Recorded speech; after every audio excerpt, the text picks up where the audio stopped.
Dans mes exposés, écrits comme oraux, je parle souvent de la caverne. Et je m'aperçois que j'en parle de manière assez indue, finalement. Il faut prendre le mythe de la caverne au figuré et pas au propre. C'est-à-dire qu'il ne s'agit pas de gens qui ont... Bon, c'est vrai que les hommes ont vécu dans les cavernes.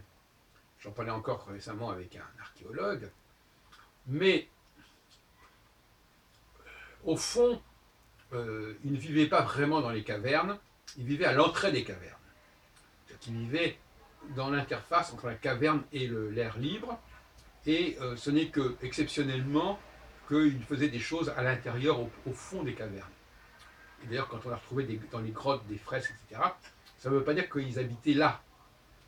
On ne sait pas très bien pourquoi ils le faisaient là, mais en fin de compte, c'était surtout dans les 100 premiers mètres de la caverne qu'ils existaient, qu'ils vivaient, donc assez proche de la lumière, assez proche de l'air libre.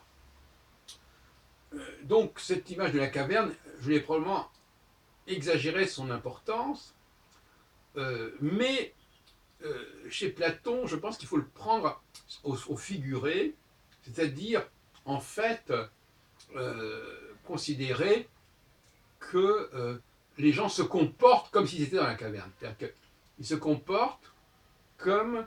Alors, j'avais essayé d'expliquer initialement qu'il y avait des gens qui vivaient dans l'obscurité et d'autres qui vivaient dans la lumière. Bon. Alors ça aussi, il faut le prendre au figuré. Il faut plutôt opposer la machine et l'homme. Et la femme se trouvant d'ailleurs plutôt du côté de la machine que de l'homme. C'est-à-dire que la machine, elle ne voit pas. Elle ne voit pas. Elle n'observe pas le monde. Elle émet, mais elle n'observe pas le monde. C'est pour ça que je dis souvent, contrairement à ce qu'on croit, les femmes sont plus dans l'émission que dans la réception dans bien des cas. Et quand elles reçoivent une information, elles s'ouvrent, mais après, elles sont complètement dans l'émission. Vous voyez ce que je veux dire? Elles vont pas cesser pendant des années de répéter, et donc d'émettre, alors qu'elles se sont ouvertes pendant très peu de temps. De même qu'une femme qui porte un enfant pendant 9 mois, elle s'est ouverte pendant quelques secondes, à la limite. Et donc la phase de réception est très faible chez la femme, très brève.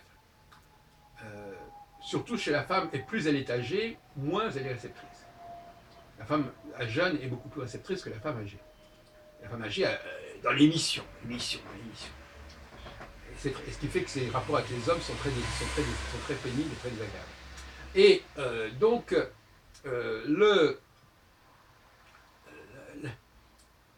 c'est la machine qui est dans la caverne, en fait.